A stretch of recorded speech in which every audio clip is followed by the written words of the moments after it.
BRS party అధికారంలో ఉన్న రోజులలో తెలంగాణ రాష్ట్రంలో మొత్తం క్లియర్ చేయొచ్చు.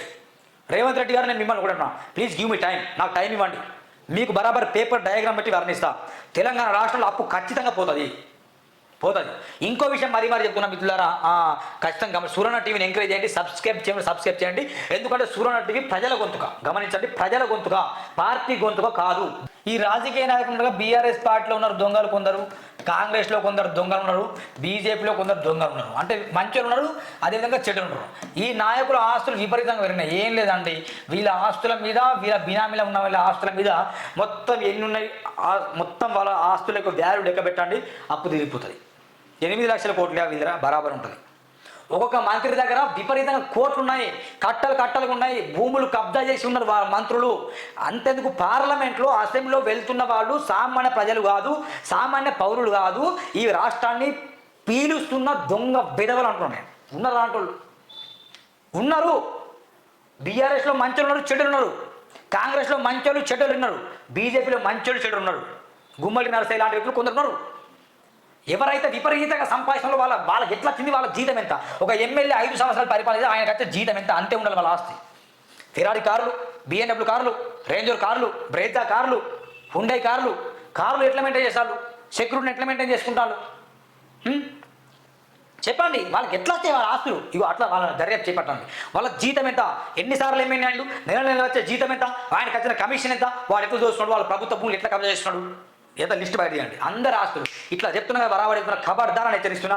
రాజకీయ నాయకుల ఆస్తులు మొత్తం బయట తీస్తే ఈ తెలంగాణ రాష్ట్రంలో అప్పులన్నీ క్లియర్ అయిపోతాయి. ఇంతకంటే మంచి మార్గం ఏది లేదు. నంబర్ 1 ఇది. నంబర్ 2, ప్రాపర్టీ ట్యాక్స్ కట్టకుండా చాలా మంది అధికారులకు లంచాలు ఇచ్చుకుంటూ ఎగ్గొట్టే వాళ్ళు ఉన్నారు. ఖచ్చితంగా చెప్తున్నా, ప్రాపర్టీ ట్యాక్స్ బరాబర్ కట్టండి, ఖచ్చితంగా అప్పులు మొత్తం క్లియర్ అయిపోతాయి. నంబర్ 3, అక్రమ నిర్మాణాలకు పర్మిషన్లు ఇచ్చుకుంటూ ప్రభుత్వానికి వెళ్లాల్సిన ఆదాయాన్ని ఒక్కొక్క కమిషనర్, జోనల్ కమిషనర్ నుంచి మొదలుకొంటే మొత్తం టౌన్ ప్లానింగ్ డిపార్ట్మెంట్ కావచ్చు, అర్థంగా మున్సిపల్ కమిషనర్ కావచ్చు, అసిస్టెంట్ సిటీ ప్లాన్లు కావచ్చు, ఏసీపీలు కావచ్చు, వీళ్ళందరూ ఒక్కొక్క బిల్డింగ్ దగ్గర నుంచి 2 లక్షలు వసూలు చేస్తాను.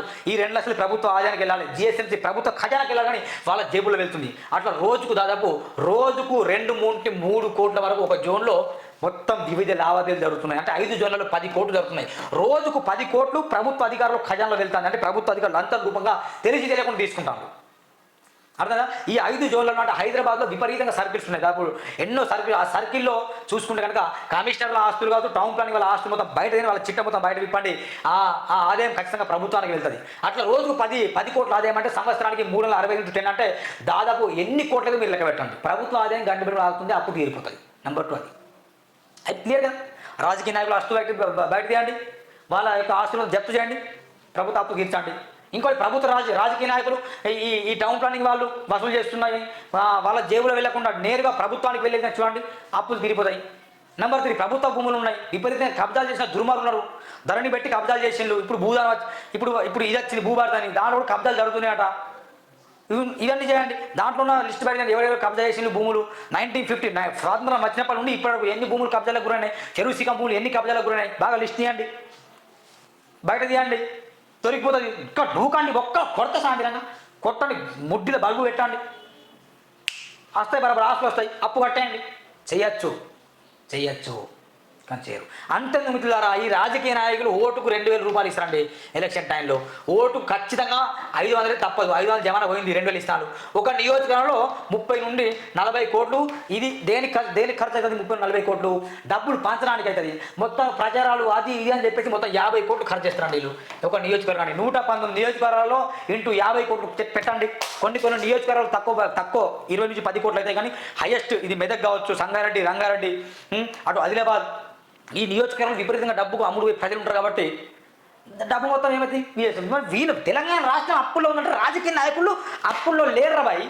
రాజకీయ నాయకుల పిల్లల అప్పుల్లో లేరు, రాజకీయ నాయకుల అప్పుల్లో లేరు, బీజేపీ పార్టీ అప్పుల్లో లేదు, కాంగ్రెస్ పార్టీ అప్పుల్లో లేదు, బీఆర్ఎస్ పార్టీ అప్పుల్లో లేదు. అప్పుల్లో ఉన్నది తెలంగాణ ప్రజలు. అంటే నువ్వు నేను వీడియో చూసే నువ్వు నేను అప్పులో ఉన్నాం.